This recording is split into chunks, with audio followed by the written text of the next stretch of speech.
Hello and welcome to another installment of Comparative Reasoning. I'm your host, Edric Kennedy, and I want to bring something to mind when it comes to the economy. It's basically, financial terrorism. It's a dictatorship. It is communism, that thing that the Republicans and everyone else don't like, but, they kind of feed into. Let me explain. Before anything happened, the major thing that happened, the idea was big business becomes bigger, then too big to fail. They also do a lot of mergers, increasing their power. They pay off politicians to make sure the politicians will deregulate them at first. Before deregulating, just leave them alone to do whatever they want. Then deregulation.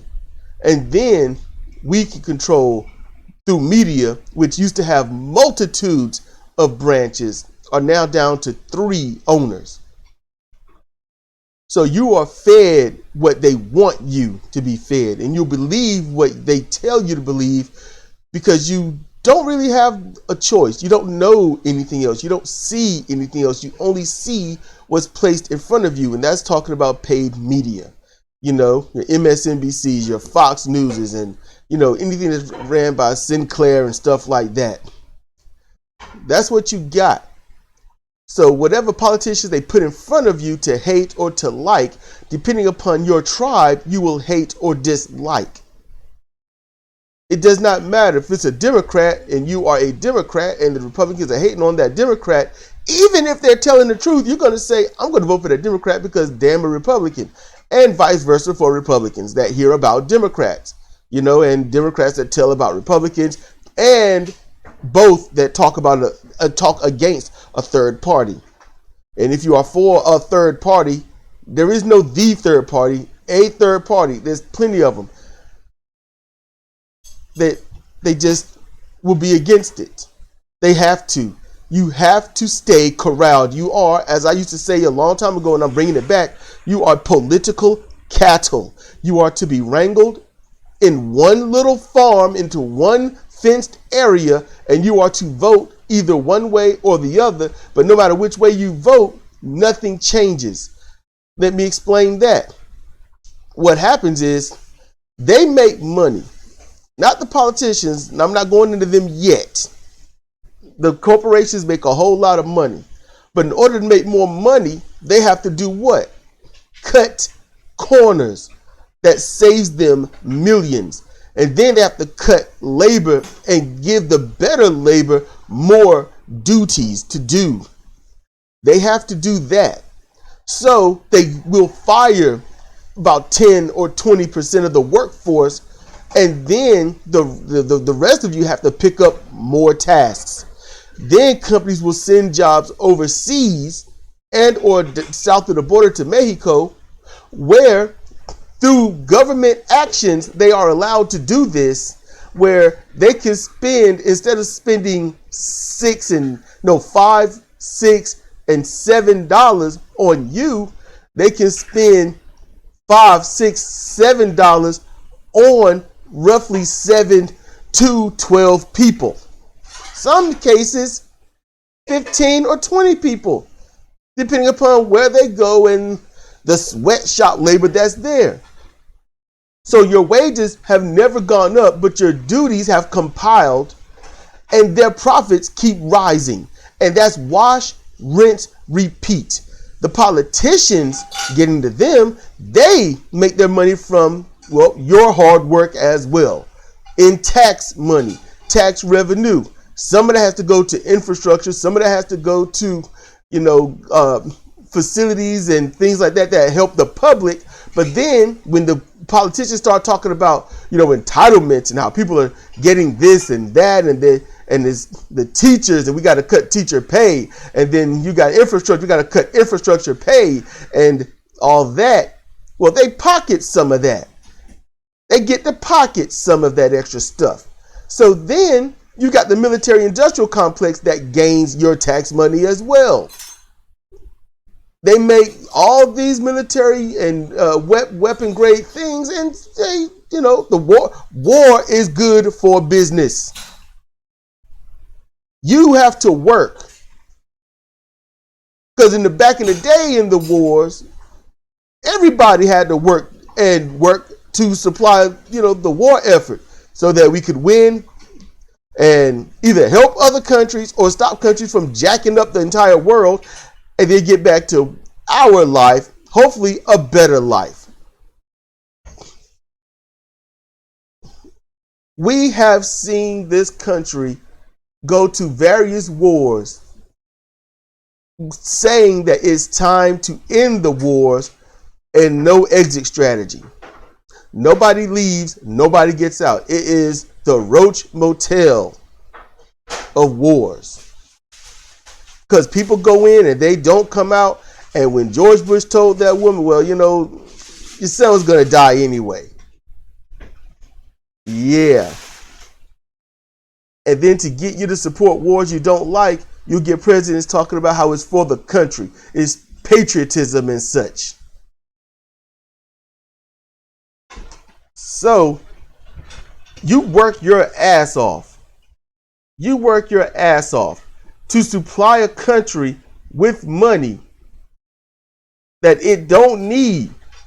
Oil companies make on average an absolute minimum $60 billion a year. And some can do it quarterly. And the government uses your tax money to pay them off so that they can get welfare. Because they don't even need the money. An oil tycoon that can rake in $160 billion a year does not need your $175 million. It don't. And so you sit here and vote the same people in, vote for the same stuff, stay in the same tribe, work for the same one-party system, and expect change. Nothing changes until you change. That's the power you got. Collectively, we change, it all changes. This is not how we are supposed to live. And the pandemic proves it. The pandemic happened, and what happened? People had to stay inside. It was that acceleration that others have wanted. Well, shoot, since all the companies are going overseas and the politicians just raking in taxpayer money and then getting paid corporate kickbacks and then using that money to send jobs and stuff overseas and then tell us to blame the other. To blame the other. I mean, come on. And then some of us are so stupid, we not only listen to it, we take it to heart. It becomes our war sleeves, We just got to have it on. And we'll never change our mind because bright people can, dim lit people won't. Not that they can't, they won't. They're too afraid. They're too afraid to turn the light on and see what's really in front of them. They're too afraid to change their belief system. So when corporations realize, wait a minute, it's a pandemic that could have been evaded, but you think it's not about money? When the pandemic started, what did they do? Sell off their shares. Politicians, inside trading, sold off their shares knowing what was going to happen. Instead of everybody, take a look. We're going to be screwed. Get inside, stay safe. We're going to do this for 3 months. We're going to supply you with $5,000 a month and just order stuff. Make sure you clean it well. Every order should come with a moderate or big bottle of alcohol so you can wipe it down and whatnot and stay safe. 3 months, everyone. We can do this. Didn't happen. If every politician said that, then every human being would have, in the United States, every U.S. inhabitant would have actually been like, yeah, we'll do this. It's going to suck, but we're going to do this. That's what would have happened. And those that were skeptical, honestly, they should have been put in prison. As soon as they go out and I don't see anything. As soon as they go out and all that crap, prison. Screw that. That's national endangerment. You think I'm lying about that? Look where we are now with roughly 650,000 plus people dead. And once everything went back to normal, it's skyrocketing still. It's still the same amount of numbers. Going up little by little. It's just not, they might have COVID. Some might be a little COVID related, but a lot of it is cop related, road rage related, and drug induced related, and weapons related. Back to normal with a vengeance. The corporations lost a lot of money. The idea is get you back to work.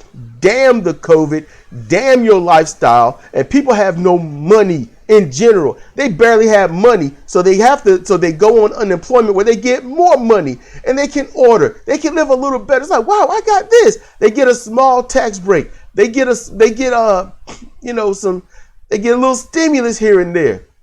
Not much. It was crap, you know. They could have paid every U.S. inhabitant $5,000 a month, and they could have done it yearly for $1.6 trillion. But instead, they said, no, you don't need that. You won't get that. My ad is mostly your money anyway. We'll give your money. We're going to give $15 trillion of that to corporations in just a few months because they got hit hard. That's what happened. And it's still happening. Now it's where everybody that's on unemployment, they're lazy. We need to get them off unemployment. They don't want to work. Logically speaking, the motherfuckers saying it don't want to work. They don't want to work. Do you think they want to get up every day and work in their own facilities for the pay that you get? Really?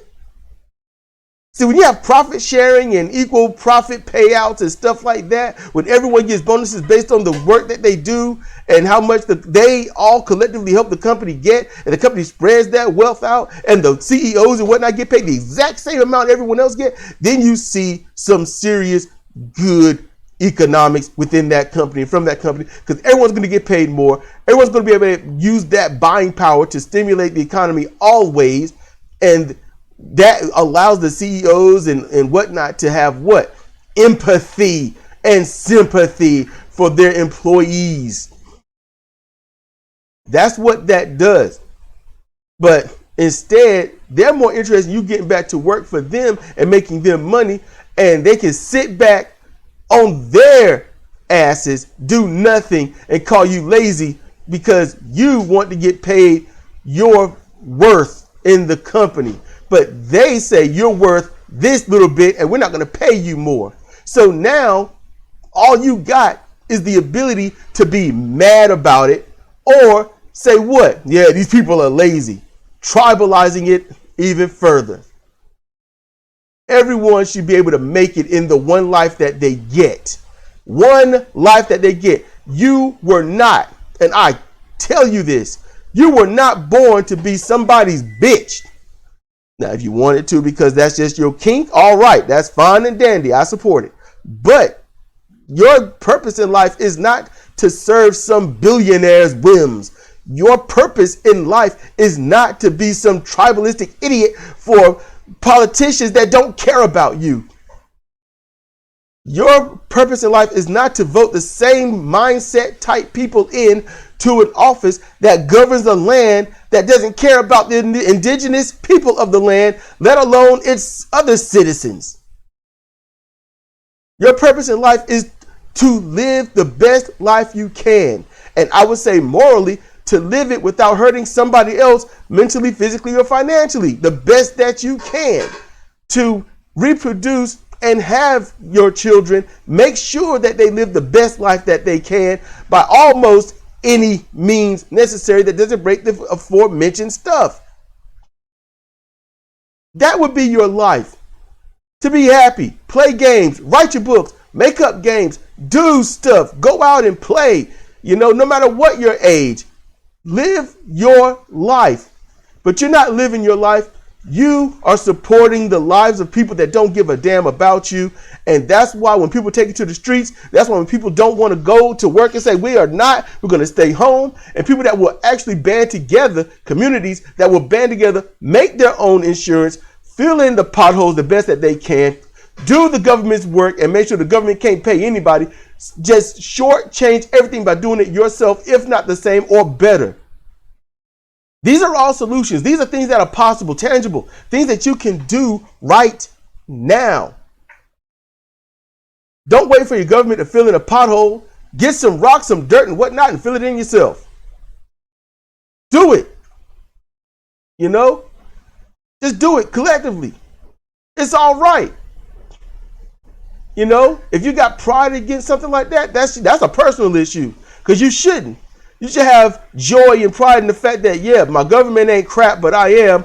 Wait a minute. If my government isn't going to do this, why am I voting for these people? There are other candidates out there. There's other people out there. And voting is the absolute very damn least that you can possibly do to get anything done. And, well, look at the way the country is. Look at how it is. Go back to work. Cops killing people. People going out there road raging and stuff. People having their little tribalistic arguments online about stuff that don't matter. Everybody got back to the stupid that it was. And now you're allowing people to get by saying that wearing a mask is next to slavery. You let that happen without any pushback. And you hear somebody online saying, like, yep, because they dumb, and you move on and don't even think about it. I would look at that person and be like, you, the one that said it, you're not getting voted for immediately. Right now, you're done. I would push for any medical. If a medical person said that, that person likely to be gone. They don't need to practice anymore. You know, cancel culture should not be for those that have nothing. It should be for those that got everything, manipulating everyone that has nothing. You want a cancel culture, use it properly. That's what you need to do. That's what needs to happen. That's how you need to be. And we can't get a better country if everyone is too distracted with their heads up their ass, fighting the wrong, silly, meaningless fight. Don't fight the powerless, fight the powerful. And there are more ways than I can imagine right now as I speak to do that. I just gave a few and I think they're worthwhile. This has been Cedric Kennedy for Comparative Reasoning. Thank you for listening.